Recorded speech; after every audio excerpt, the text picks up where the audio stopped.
Hello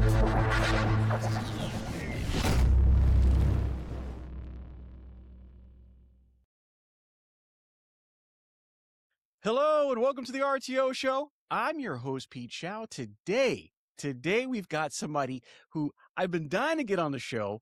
Lots going on. But before we get into that, real quick, before we get into the story and what we're talking about, I want you guys to hit that button. Make sure you subscribe. Make sure you hit that bell so that every time that we have a podcast, you get notified. Another thing is, we have some sponsorships available. That means that if you want to support this show, please do, by all means, go into the website, the RTO Show Podcast.com. Make sure that you go in there and you subscribe to the newsletter. There is things on there that we don't talk about here on the show because it is just new for you. So today, I've got the amazing Lauren Talicska on, and listen, Arona's been hot on the show lately. We actually are going to have something come out very soon. He's actually going to come out after yours, but Mark Conley was on. Great interview. Absolutely wonderful person. Way too much going on. Like, wow. He is in everything. And he is a party of a personality too. Like, and he knows that. If you ever talk, he knows that. Oh yeah. He is one of my favorite people to work with, and he's really the reason that I joined Arona. It was totally him. He brought me on board. So much thanks to Mark. Well, listen, Mark, we appreciate that. And one of the reasons that I have Lauren on today is because we just got back from LedgeCon 2026. And honestly, after going and we were literally, I'm trying to paint this picture here. We're downstairs at the hotel getting ready to go. And then I find out this is Lauren's first time. I mean, all the things that you've done, I'm so surprised that this is it. You know, it's almost embarrassing that I hadn't gone before. And really after going, I kind of think back and I'm like, why have I never, like, it's shocking that I hadn't gone, that I hadn't got to have the experience. And that's why I want to like talk as much about it as possible, because I think there's probably other people like me who think we'll just leave that for some of the owners, you know, some of the state, you know, groups, you know, they can go. But it's really much more than that. So, well, there is a lot to talk about that. One of the reasons that I love to talk about LedgeCon is because a lot of them go, okay, RTO world is about something I get to buy, I get to learn, I get to understand something about it. When we're talking about meeting of the minds, same thing. I get to understand and learn from some of the people that are in this industry about real day-to-day operations and what's going on in the world. What I don't understand is I like to go to DC to visit, right? But I'm not really sure what I'm doing there. I don't know who I'm going to talk to. I don't know what's going to come up. This is not my arena. And so I'm going to let that be. And it couldn't be any farther from the truth. But I'm going to let you tell that in your words. But I just want to go back just a minute. You have a background that I was not aware of. Now, I did know all about what you do at Arona. And right now, I will let you explain that. But like, there's a past here. We're going to get into that too. So first off, what do you do at Arona? What do you do every single day? And what puts you on this path to be in the rent-to-own industry for as long as you have? So at Arona, I serve as the Vice President of Marketing and Communications. I've been in the role since 2020. So just after the pandemic is when I joined on with them, when they were part of another group, and they were a franchisee. So I was with them through the rebrand, becoming independent, having to kind of start from scratch and kind of build the business up. So it's been a wild ride doing that and managing all parts of their marketing plan, whether it's starting at ideation from what we're going to do, the planning, the execution, the design, all of that. We do have some partners in place that we use for our website and for some of our print. But as far as the design for those print pieces and stuff, that all comes through me. And my department, it's me and Alicia Hendricks. Shout out, Alicia. So we're a small and mighty team supporting, 50 plus stores in 13 states plus Puerto Rico. Yes. So well, Mark, we're doing things in English. We're doing stuff in Spanish, everything. I am so happy to hear that you guys are out there. When I found that out, I was very excited about that. But to say that, this is your introduction, it's not. So as you got it, where did let's go back in time, Pete. Let's go back. Let's get that capsule. Let's go back a little bit. Way back in time. So I've been working in advertising and marketing. I always like to give this number because then people start doing the math. And I'll tell you how old I am. But I've been working in advertising and marketing for retailers for 30 years. Wow. So I have been in Wow. that You arena don't look like you could do that. I'm just because saying, you don't look like you're old enough to yes, say that. well, my dad was in marketing and advertising. Okay. So he worked when I was growing up. He was with a huge chain. Some of our viewers who are here in the Midwest, it was appliances and electronics. In the Cleveland area, it was called Home Centers. And then he came down to Columbus, which is where I live now, and he worked for a company called Sun TV. And they were pretty big regionally. They grew. They were eventually bought out by H.H. Gregg. And at that point, he started doing advertising for independent appliance, electronics, and furniture stores through a group called Nationwide Marketing Group. So he started working with them. I worked for my dad like all through high school. Like I remember I got my first speeding ticket on my way to work, Oh like no. for my dad. Like it, so I worked for him after college. I didn't work for him. So I went out here in Columbus. I worked for our local newspaper, the Columbus Dispatch, which at the time was the 15th largest publication in the US. Oh wow. So I worked there. Then I worked at our local television station. I worked on TV shows. I was a TV show producer for a little bit, an academic quiz show for high schoolers called The Brain Game. Oh, So I it was a remember that. regional, so I've Yeah. got like a weird history. And then eventually my dad was like, hey, I want you to come back and work for me. And I was like, well, I'm a little expensive now, Dad. But I came back to him in 2008. In 2010, as part of Nationwide Marketing Group, Nationwide had recently hired this go get 'em guy who was starting up this division inside of Nationwide, and it was called Rent Direct, and that was James Yes. McAlpine. So Yes. James McAlpine knew that we already had this partnership through the agency I was at. And he said that he wanted to start offering stuff for rent to own. So this is 2010. In 2010, I knew like zero about rent to own. And James took me under his wing and we came out with a sign kit. So we did these POP sign kits. And at prime time, we launched it. It included the vinyl banners. We had hanging ceiling banners. We had table tents. We had 8.5 by 11. We had all the pieces for this POP sign kit. And our whole deal with it was for the stores who were independent, who had 1 or 2 stores, this was a professionally designed and printed sign kit that was going to elevate you. So you wouldn't look like a single store operation. You wouldn't look like a mom and pop establishment. And from there, we started to do every door direct mail. We started doing circulars. We started doing door hangers and postcards. And I took over and just like lived in the rent to own realm then. So I have a lot of experience through Rent Direct. I actually was able to lead a couple of their Rent Direct meetings at prime time over the years. This goes back, a while. And then eventually I found my way over to the digital side. And I had some experience through Nationwide Sight on Time, their website division, and then through Wow Brands, which then led me to Arona. Yes, I was doing that. I was looking at that and I was like, so 2019, 2020, representing Wow Brands. And I was like, oh my gosh. I mean, they're actually, so when I say that, they're a sponsor for the show. I thought I knew everything. I did not. That's amazing that you have quite this background. So what is this that I read on here that somebody thought they were going to be an actress? Is that right? Yes. So still think I'm going to be an actress, but I'm waiting my time now. So I went to school. I went to college up in Cleveland, a small liberal arts college called Baldwin Wallace, and I studied acting and costume design. And I had a lot of friends who went on to either a life in the theater, they're living in New York. I have one friend that moved over and is in London. Then I have some friends that went kind of TV movie and they moved out to LA.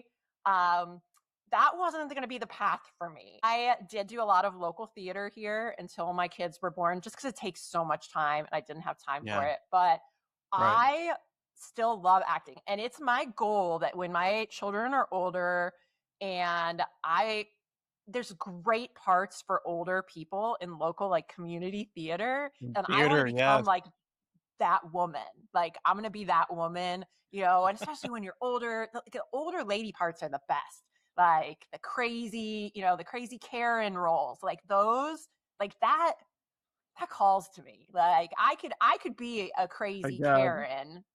I think I could pull it off. Not in real life. I could In see real you life, like a Murder She Wrote kind of person. I don't know. I don't know. I could see something. yeah, yeah, yeah. I've seen some of So this stuff, you know and what? Someday I I'm gonna revisit that. But yeah, the stage life, the yes, starving artist life was not for me. yeah. So I know a couple people who have done that as well, and they love it. They absolutely love being a part of it, but it is a type of life that you have to be able to get used to because depending on where you are, you have to go from show to show, depending on what that Mhm. is. If you get, you're always doing it, hoping that you're going to end up on Broadway and it's like over and like hey, we want this, it's going to happen. You've got to be here now. You've got to train. It's go, go, go, go, go. A lot of people in that industry are very close knit. So, you really know your cast members and stuff like that, but you're living out of a suitcase most of You the really time. And are. unless you hit it big, I don't know if anybody knows this. I will give you a fun fact. 1% of Hollywood actors actually make it to the big times. So when you see all those people, that's actually 1% of the actors out there, and they all don't get paid like you think they get paid. So, it's just one of Now, those I things will like, say that background though, it really prepares you for a lot in life. yes, So, in what I'm doing in marketing and things that are thrown at me every day, you learn a lot of improvisation, like improv. I'm not sure what's going to pop up each day. And you have to have some of that kind of flexibility to be able to work with and like move off of it. And you can use some of those same things, like even in like my regular job role, I try and not say no, because no is a definitive end. And like you learn that right, in improv. Like you don't say no because then the scene ends. There's nowhere for it to go. So you'll right. say yes and or yes or and I feel like that's kind of how I try and communicate when I'm working through things, whether it's in the job, whether it's working with other vendors, whether it's out there, you don't want to say no and cut something off completely because that's an end.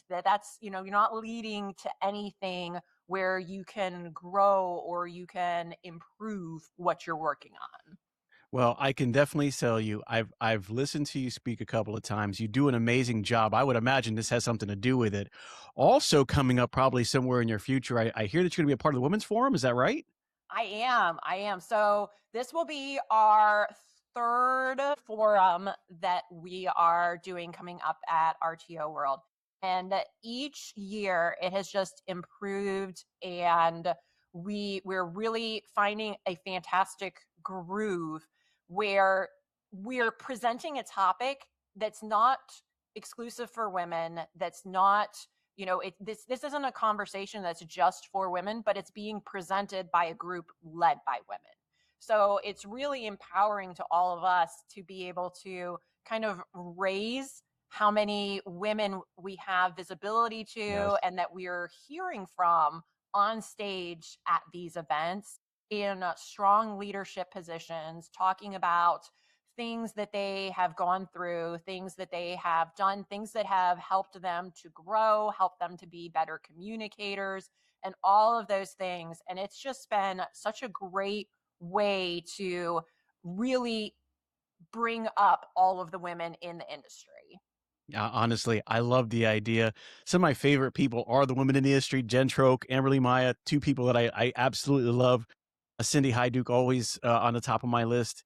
You're there. It's just good. It's good to know that this is something that you guys can do and will do for the industry. Talking about that, circling back around to RTO World with APRO.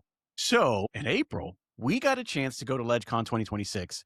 Going back to the scene where we're downstairs talking about Lauren not ever going to him. First off, How have you never been there? Like, this is, to me, this is one of those things. You have that personality and that kind of go get attitude. You've never been to LedgeCon, and I find that, like, I don't know how that was. I think that in the past couple of years, they've changed the marketing on it. And I really think we owe a lot of that to the APRO team and their partners, because I feel like last year, maybe the year before, was really the first year that it kind of came on my radar. I knew that Mark went every year. I knew that we sent people. I knew that a lot of my industry friends went, but I guess I just didn't feel like there was an important place for my voice. And I could not have been more wrong about that. It is the opposite. And I think that the way that they kind of marketed it just never hit me that I was needed, I was wanted. So a couple of years ago, when they started doing the fellowships, so that's how I Yes. went this year. It was the fellowship. So I had one of the and I felt like they had opened it up because I was like, I'm on the cusp. And I'm like, if you take away the month here, a month there that I wasn't in rent to own specifically, then like I qualify. But I was cutting it really, really close. I was a little nervous on it. And you do have to write not an essay. You just have to answer some questions. But the fellowship is an amazing program. And they had more fellows this year than they had ever had previously. And with the fellowship, they have sponsors and some of the individual state groups that sponsor the fellows so that we can have more people who can go. So they have that experience. And it was fun to see other people who had been fellows. I was seeing Justin from American Rentals Full of Pep. He was a fellow, I think, last year, and he was back this year just as a regular attendee.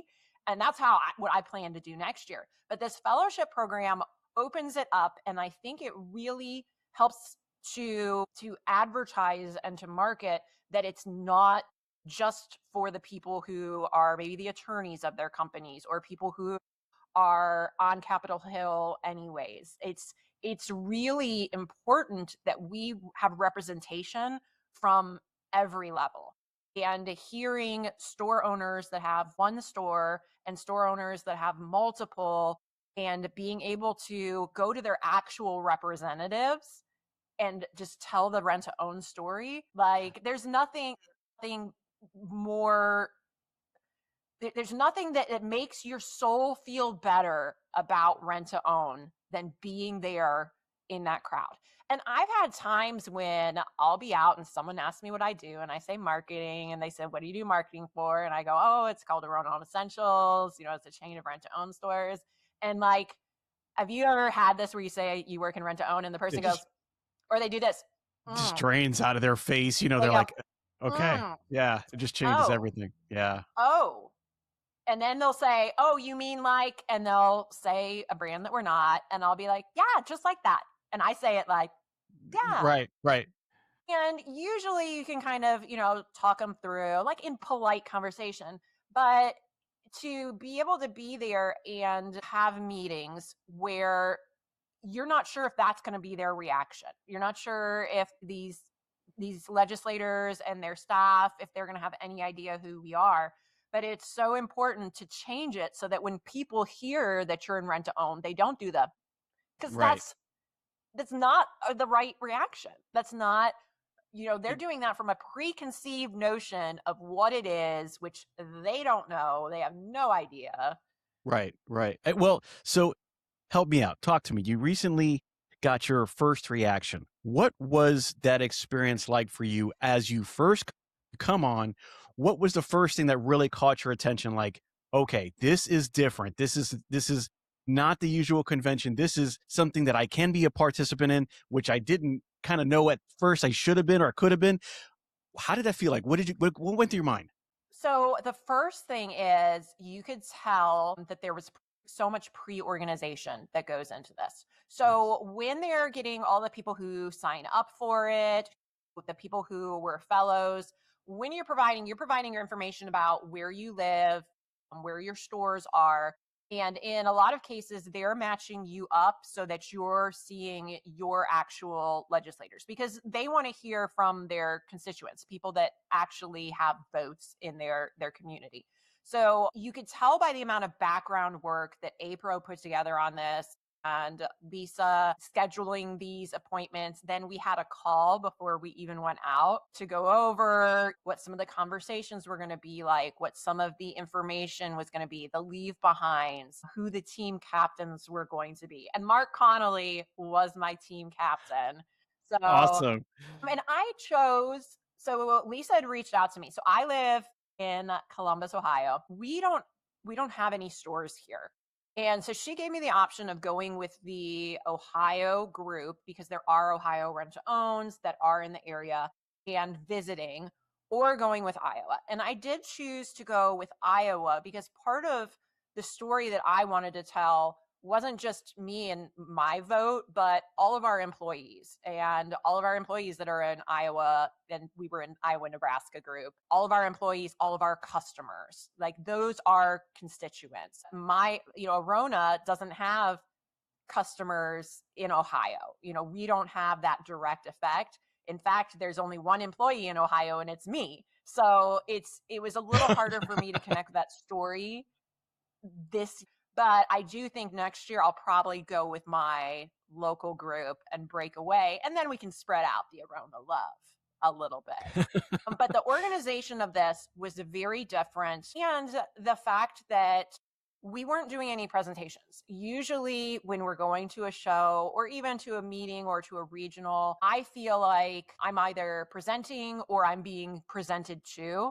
I feel like the vendors, that's their time to sell to us, and they're kind of pitching, and this was such a relaxed environment because we had vendors there, but we had a common goal. And the common goal wasn't to, talk about our product or talk about, it was to talk about the industry. So it was like all brains had one goal, and you never have that kind of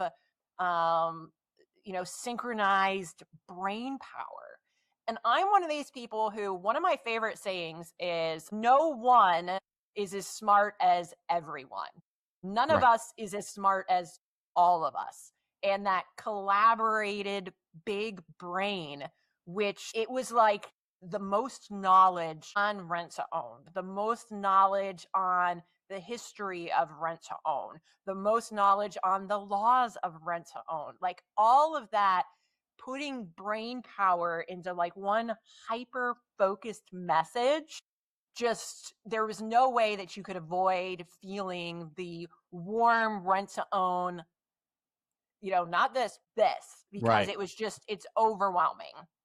So going into it, how would you like when somebody said, "Hey, you're going to DC this year"? What are you doing over there? Versus, how is that Lauren versus the Lauren that came back? Do you sound different? Did you say things different? Was there like a confidence when you came back or something? You know what I mean? Like how was the Lauren that went versus the Lauren that came back? Let me ask you something. Are you getting everything out of your rent-to-own business?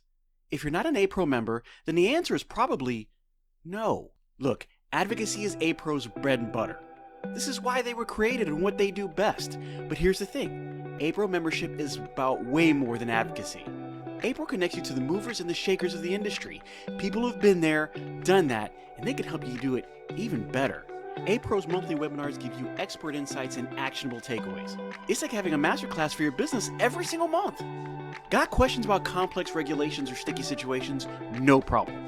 APRO's legal hotline gives you direct access to experts who have got the answers. That's a peace of mind that you can't put a price on. And let's not forget the resources, news, updates, and tools that keep you ahead of the curve. Scholarships for your team? Check. Disaster relief when you need it most? Double check. APRO is your ultimate support system in the rent-to-own world. So stop settling for less. With APRO, members get more. More support, more connections, more success. Head over to rtohq.org and join the APRO family today. Because in this business, more isn't just better. It's essential. See you at the top with APRO. The direction that rent to own is taking. And I feel like there's so many changes that are happening in the world that, everything comes down to our business then, and everything is an adapt or kind of die kind of place to be in.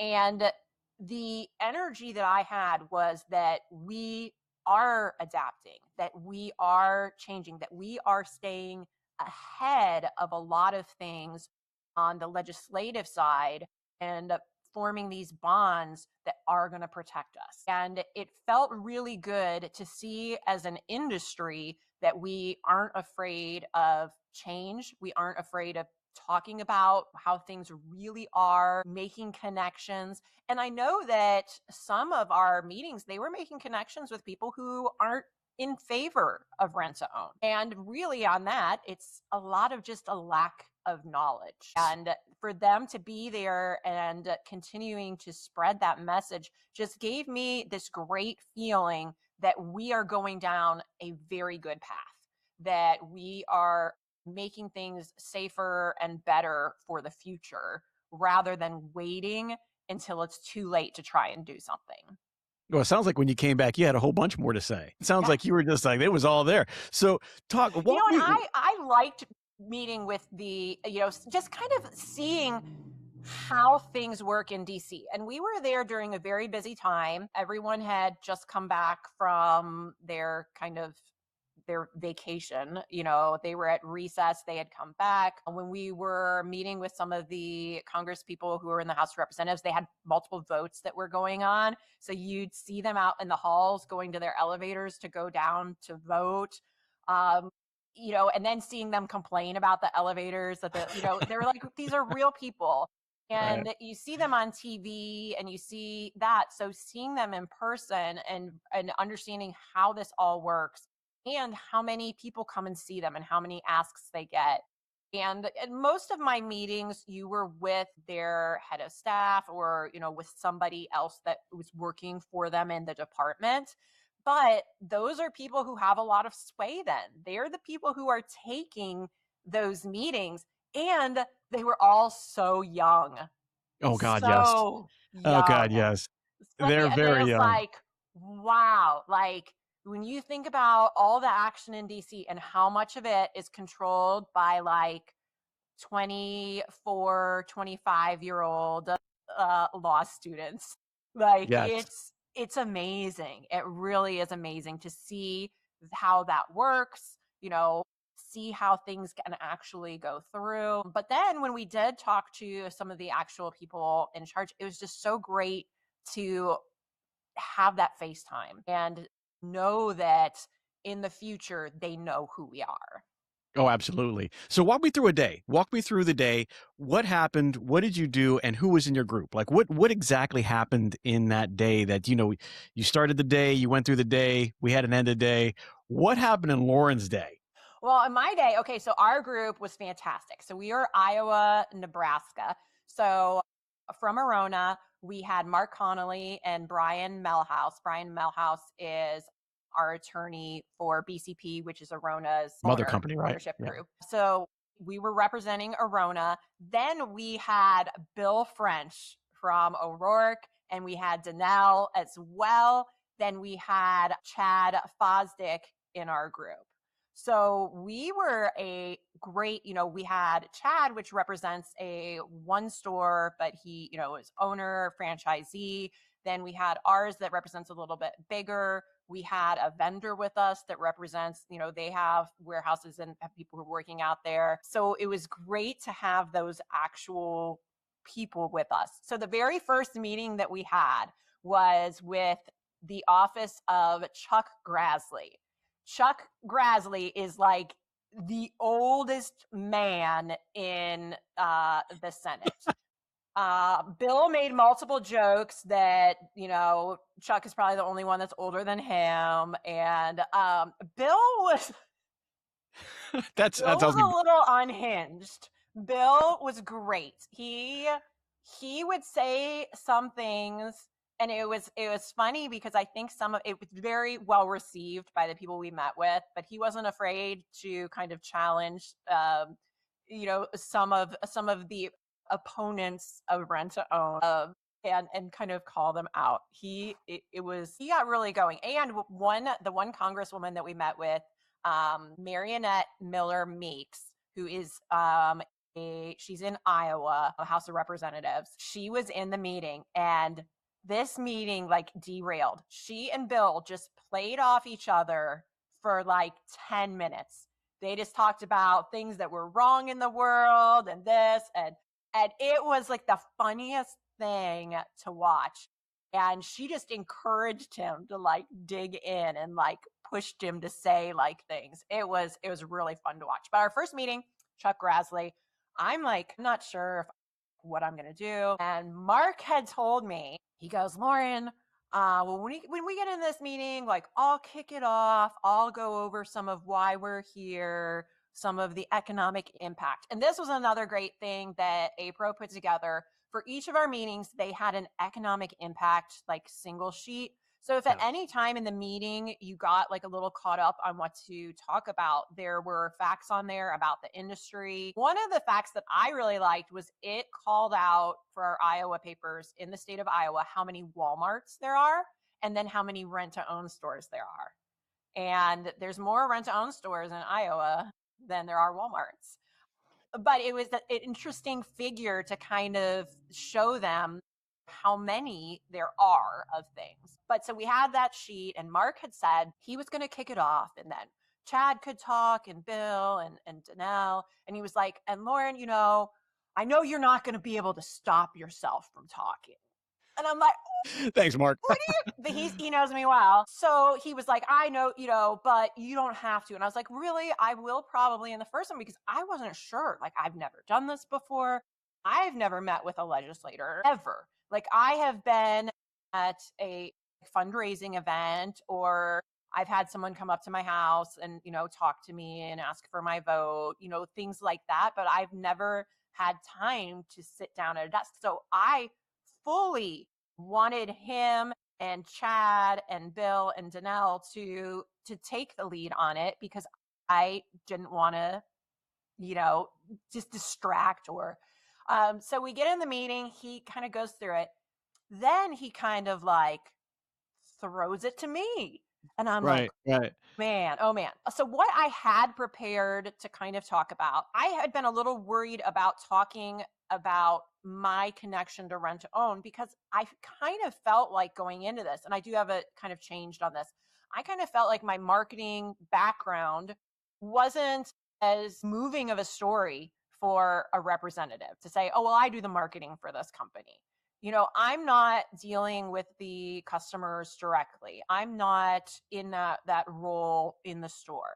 However, I do manage all of our Google reviews, all like 4,000 that we get a year from 4,000 different people who tell us what we're doing well and what we're not doing well. I didn't talk about anything we weren't doing well, but there are so many reviews and things that I was able to call out where we get a review from a customer and the customer says, I am so excited to have gotten, this living room set. This is the first sofa and love seat I've ever owned in my life that was I was able to get on my own. Everything in my house is either a hand-me-down, something I have found off the street, or something that I have bought off of Marketplace. This is the first sofa and love seat I have ever owned. Well, and listen, that is a story to be told. I'm glad that everybody has their little story to tell, their little piece of that story. That is a huge part. I'm glad that you were able to say that because honestly, when we are talking about that, there are other people that kind of handle those things. When you're at the front counter, you don't get the review right there. It goes somewhere else, right? Yeah, that's an amazing thing. But that's not a unique, that one is one that's specific that I pulled from one of our Iowa stores. But time and again, we have these customers who in their reviews, and that's a written like statement. They talk about how they didn't have another choice. They were denied elsewhere. These real stories about real people that we have helped. So I was able to speak on that from the marketing side and then kind of connect it back to the fact that people who don't know rent to own don't understand that part of it. and why we were there, making the connection. So after we ended that meeting, we go out and Mark's like, "Hey, Lauren, that was really good what you said about the Google. I didn't even think about that." And I was like, "See, I did good. I contributed No, my." it was great. I was going to say some of the tips that I think are good for people to know or to enjoy when they're there. The first thing is that when you finally get an idea of who you're going to go see, it is a good idea to look up those people in, whatever government seat they're in, whether it be the Senate, the House, whatever it is, and find out why they're there. What did they run on? What committees are they on? Find out something about them. That was something that I got from Paul Mativier in our group, and he had gone forward and done that. I was like, man, that was a great idea. If you do that, you have some talking points to understand what interests them, what's going to spark their ear when you're sitting there, and how does that relate to what we do in the rent-to-own industry, the communities we serve, and the people that are with us, right? Another thing, like you said, is saying, you know the differences between one business and another. You can recognize Walmart as a national brand. How about this? This is how we compare on that level. Something else that is huge that I think we should do better at when I'm talking to new people, and I need to say this more often, is sometimes in the moment, we get in the moment, and you would know this because, I mean, you're a little bit more professional at it now, but like when that camera starts rolling, when you're in front of somebody, sometimes we forget, right? So we don't remember, and then we leave, and we always go, God, if I would have remembered this, or if I would have remembered that, or God, I didn't think about this. So as you're at home a little bit beforehand, and even before you get, this is even before you get scheduled, write down some of the things that you know about rent to own, some of the experiences that you've had in those areas, right? So if you were in Iowa, and you work for Iowa, listen, the people in this city, the people in this town, I worked over here. Ms. Jones is a story that's going on. Let me tell you what happened with this. Let me write down. And it doesn't have to be like pages and pages and pages, right? It could be like 2 or 3, good stories that you remember, that you were a part of, that you were that firsthand person to say, this is how I affected my community. This is what we do every single day.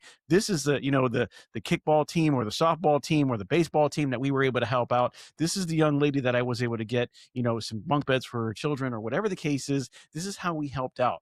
So having those ahead of time, being able to look into your legislator beforehand and kind of say, hey, listen, I know you're involved in this. This is how we help, right? And some of them are for veteran affairs, whatever the case is. Hey, we have veterans that work for us.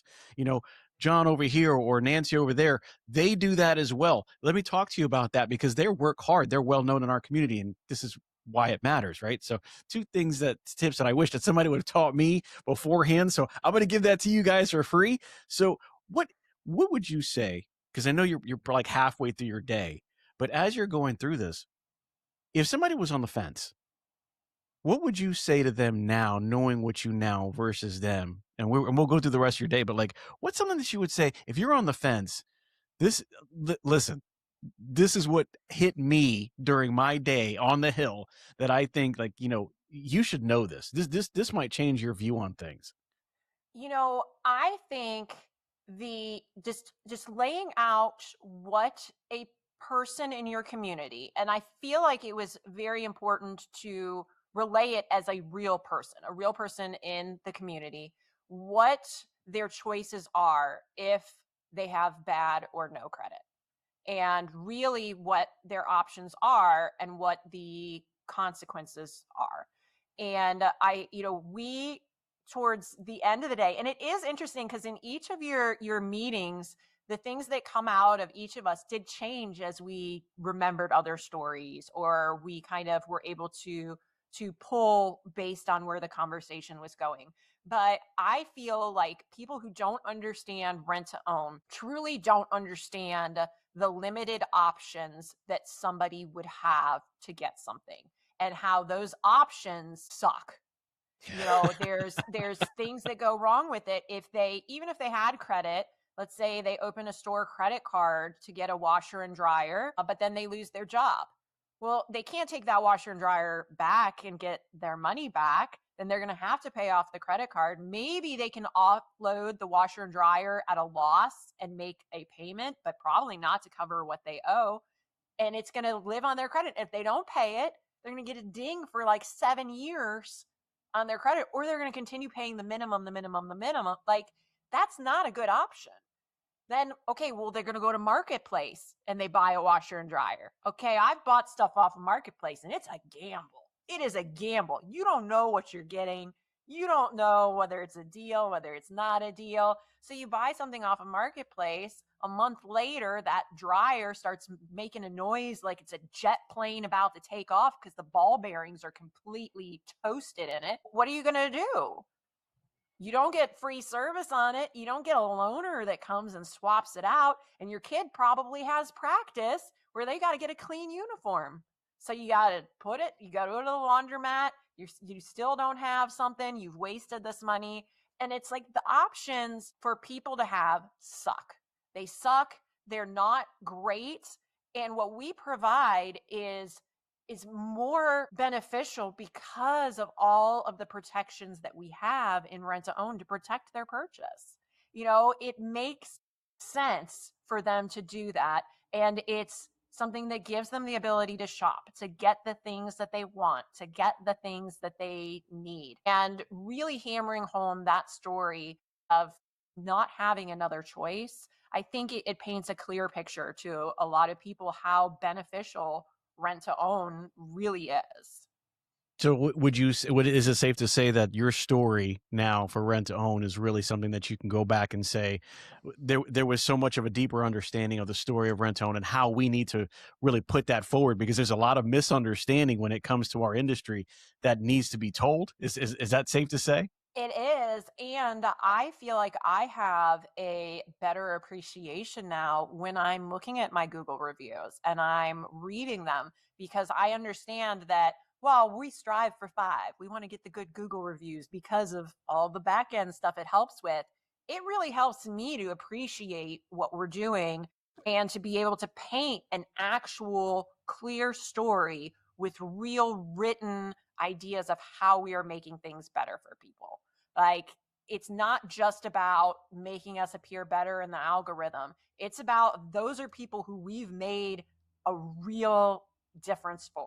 And I can connect with them better. And as we answer each one, like, we do it more joyously. Like, we appreciate so much that they have those kind words and that their life is better because of us and our life is better because of them. Hey everyone, it's Pete Chow here from the RTO Show Podcast, and I want to tell you about a company that's making a real difference in the rent-to-own space, Wow Brands. I've seen firsthand how they approach marketing, and let me tell you, it's not just about ads. Wow Brands builds complete digital ecosystems designed specifically for the rent-to-own industry. Their e-commerce and lead generation strategies are built to bring in qualified leads. And did I mention that they are actively working with the rent-to-own industry while also being members of APRO and TRIB? Listen, these folks are passionate problem solvers. They don't just slap something together. They design, build, and scale the kind of digital retail tools your business needs and your customers actually want. So if you're serious about growing, reach out to Wow Brands at wowbrands.com. I trust them, and I think you will too.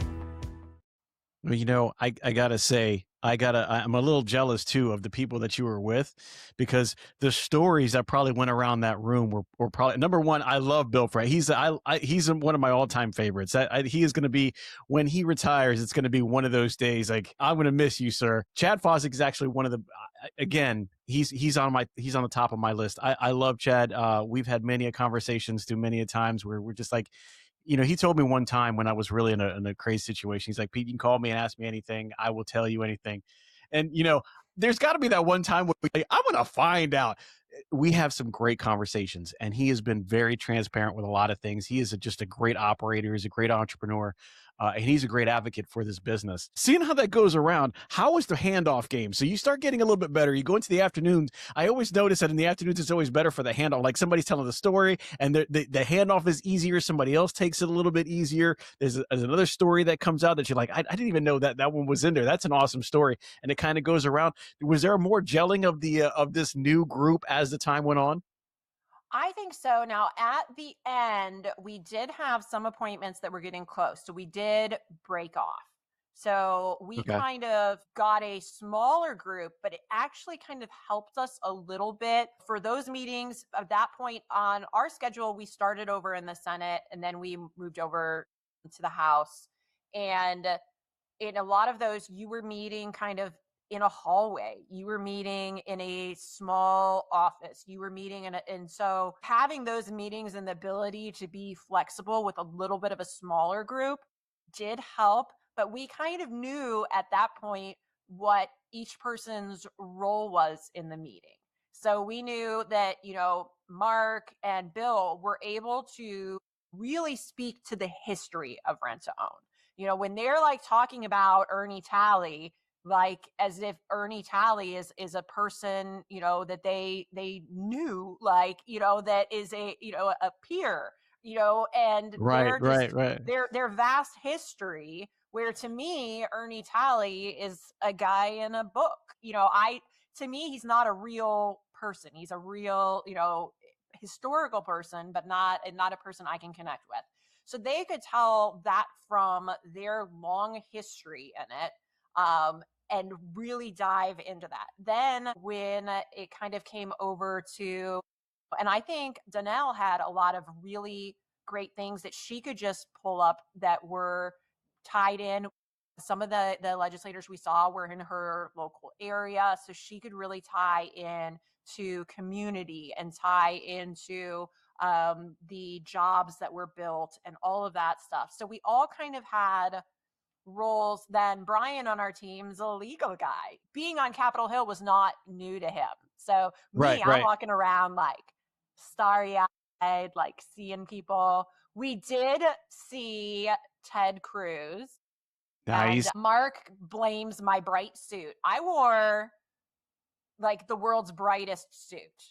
If you've seen the pictures of the group, I'm on the end, and my suit was amazing.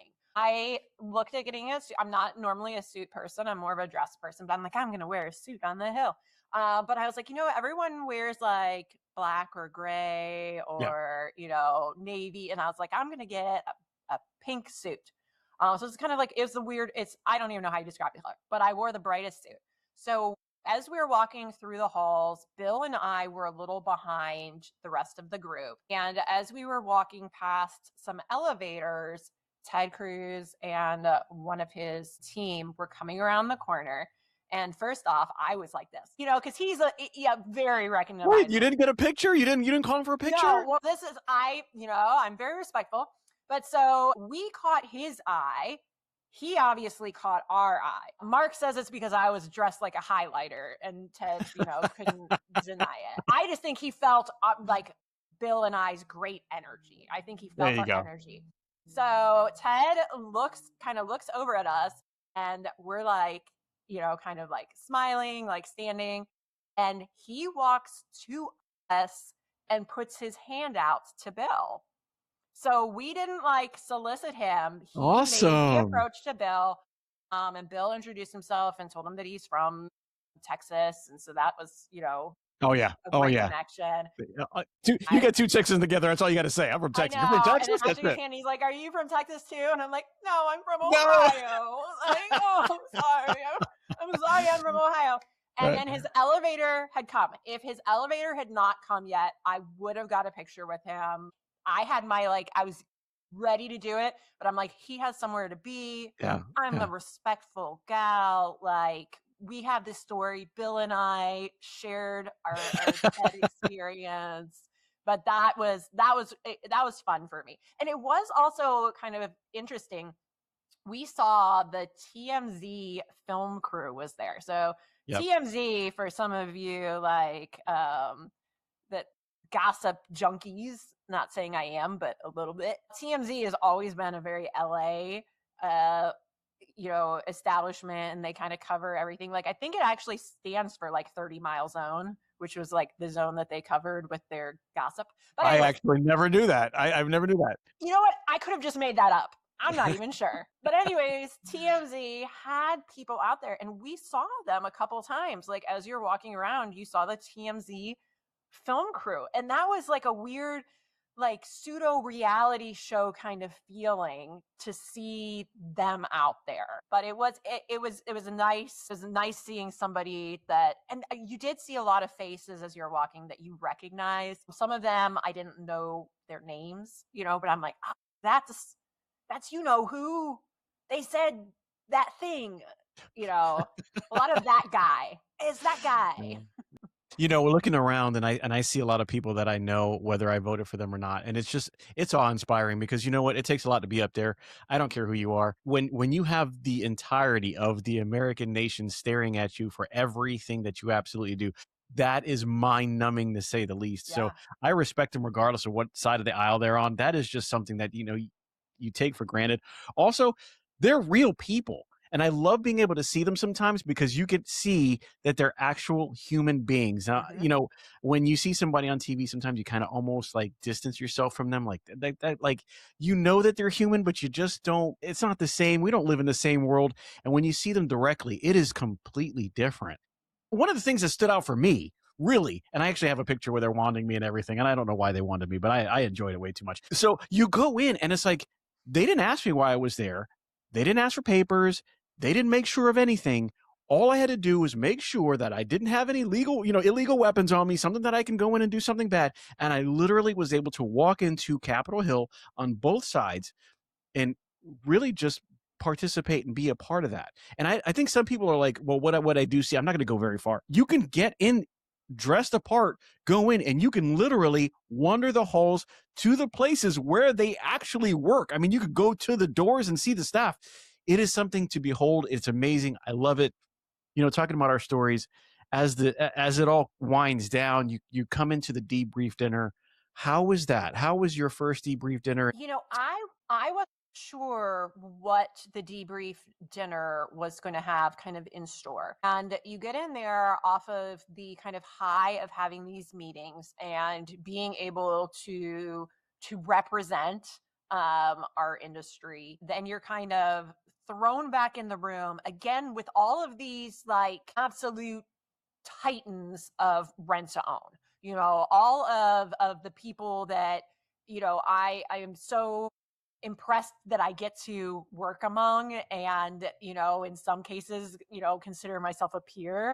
So to have them all in the room and to be able to hear their stories of how their meetings went. And I was particularly impressed with a couple of the fellows, I believe, that were participants that work in the store level, that I believe there was a couple that were collections managers and some that were sales managers that were there. But to hear their experience and to hear from their group how much their story really resonated with the legislators. And I think that obviously plugging the fellowship again, if I have to say to anyone in rent to own who has the opportunity to apply as a fellow or have any of your employees apply as a fellow, it's an experience that I think is beyond compare for them because of like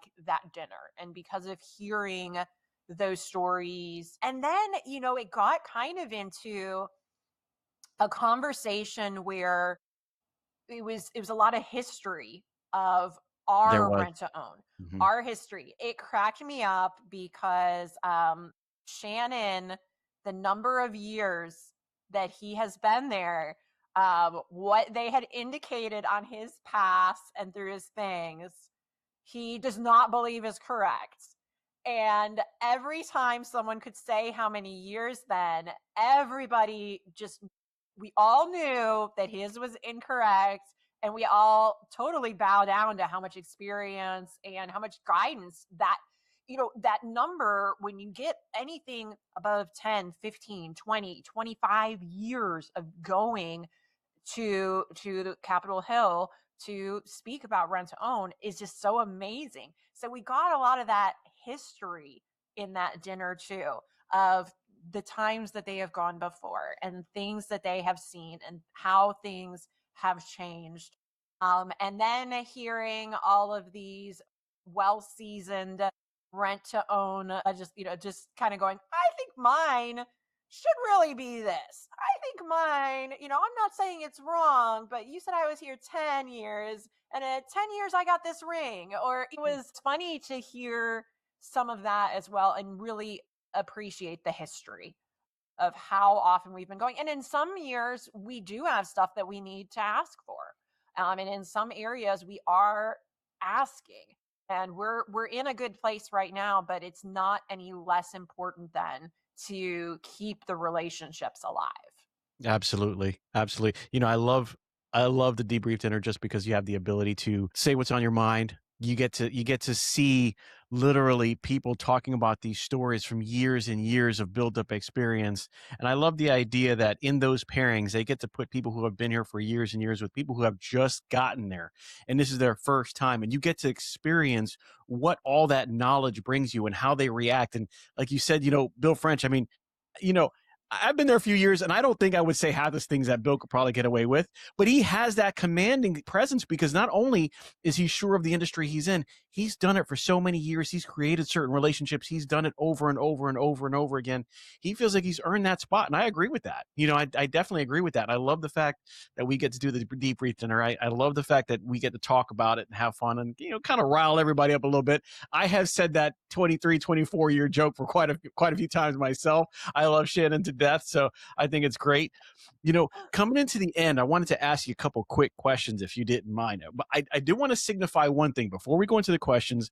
Congratulations on your board seat with the Trib Group. That's amazing. So if you guys didn't know that, Lauren is now on the Trib Group, not one of many women, one of few, standing out and doing what she can for this industry.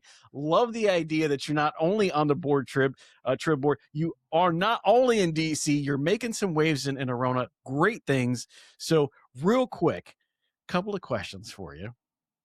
What's one piece of advice you wish someone had given you when you first entered the RTO world? One piece of advice I wish. So when I entered RTO, truly rent to own is different from any other business category that I'd ever worked in. Any other collaboration and the communication is phenomenal. But the advice I think I wish somebody had given me would be to stand out a little earlier. I've got some time, I've built some time. I would say in the last maybe 6 years, I've become a lot more vocal. I think a lot of that was the confidence that I got when I joined Arona. And as a woman in business, sometimes that confidence is not built in. Sometimes it's a lot of fake it till you make it. And I feel like in my early days, I did a lot of fake it till you make it. But I was a little afraid to use my voice until my confidence had built. And I think that the advice I would get would be to stand out, but it would also be to find somebody that stands out and utilize that. Talk to them, find a mentor, find somebody who can bring you along. I say this a lot about, okay, so there's introverts and there's extroverts. Recently, they've said there's a third category that's not introvert or an extrovert. And I think I might be the third category. But as a person who's seen as more extrovert, I find it very important to find introverts and adopt them, because the knowledge that they have and how much they can bring to the table is phenomenal, but they quietly hold it. They quietly hold it, and not because they don't want to share it, but because they don't have that confidence that I also felt like I didn't have. And an extrovert brings it out of them. The extrovert's the one who makes them go to the party, that goes, hey, I know you said you wouldn't do a session, but can you just cover this for 5 minutes in my session? Could you talk about this? Could you do this? And kind of adopt that introvert and get that information out of them. But it's all about confidence and having that ability to speak out and not be afraid. And I think that I should have done it a little bit earlier. Okay. Good advice. What is the most underrated thing about working in rent to own that people outside of the industry don't understand? 100% the relationships. The relationships are totally underrated by other people because they don't understand them. Our relationship with our customers. There's no other industry, and I see this a lot in the marketing side when a non-rent-to-own marketing company presents to me. So they come to me with this idea of something, and it's like their like life cycle, and it's all about targeting someone to get like one buy. And then they're like, Right. okay. And then, they're not going to need another refrigerator for 8 years.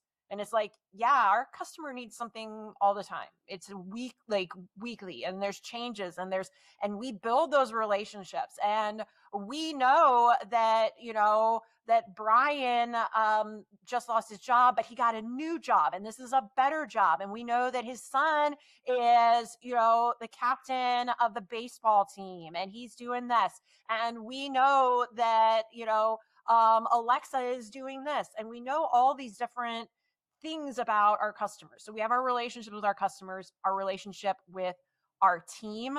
Like, I've never felt like any other workplace, they use the word team, but are they? In rent to own, you truly are a team. Like, it is the most team. And then just as the industry as a whole, what we share, like, I share marketing stuff with people who have stores that are, 30 miles from me. But I know there's enough business for all of us. And I know there's enough relationships for all of us. And I know that if we share that information, we all benefit from it. And so I think people don't understand whether they're looking at rent to own as just someone from outside or who's never worked in it, how important those relationships are and how strong they are too. Agreed. One final question. What's next for Lauren in 2026? What do you see for the rest of this year in 2026? Well, I was so excited to be voted into the APRO board and to have a seat at the table and be able to represent. I really want to take a lot of time to kind of be a sponge to understand what's going on in the industry. What are our needs? What are our wants? What our direction is, so that I can help us to get there. Whether it's helping to change the perception of rent to own on the legislative and the AI side, whether it's to help my customers, all of that. I really want to be a sponge, just taking as much knowledge from everyone as I can. On the Arona side, I just want to grow, grow, grow. Any day that we are growing is a happy day for me. I like to grow. I like more leads. I want more reviews. I want more, like, all the time. So those are kind of my goals for 2026. And then when we get into next year, when I have a little bit more time that I've spent, absorbing all of this, really helping to kind of lead, to be the extrovert that takes the introverts under my wing, to really be a voice for others, whether it's helping them speak up more, whether it's knowledge or leadership things that we're doing at Trib or at APRO at the shows, really just sharing everything that I have 100%. Well, there you go. If you have all this knowledge, you're talking about sharing it. If somebody wanted to reach out to you, how would they reach out to you? Where could they reach you at? Well, they can email me directly. My email address is, we can probably type it out in this, but it's ltaliska@aronaco.net. They can connect to me through LinkedIn. That's a great tool for getting a hold of me, sending messages. Plus, I like to see what you're doing. So if you post a lot on LinkedIn, I don't post a ton because I like to lurk and read other people's stuff like a creeper. So you'll see me like your stuff a lot. You won't see a lot of updates from me, but I'm lurking. I'm creeping on your pages, seeing what you're doing. Well, thank you so much for being on the show, Lauren. I gotta sound. I don't think I saw the creeper thing coming, but I would tell you guys, listen, we appreciate you listening to the show today.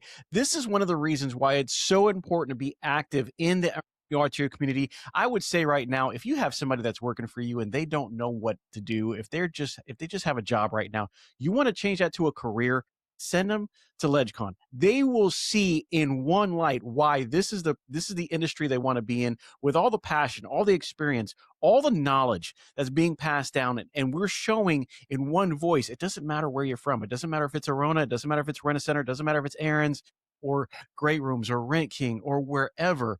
We do this in one voice. We advocate for this business because we care about it. And you're going to see people like Shannon Strunk. You're going to see people like the Roses. You're going to see people like Bill French, who's been there forever. You're going to see James McAlpine over there.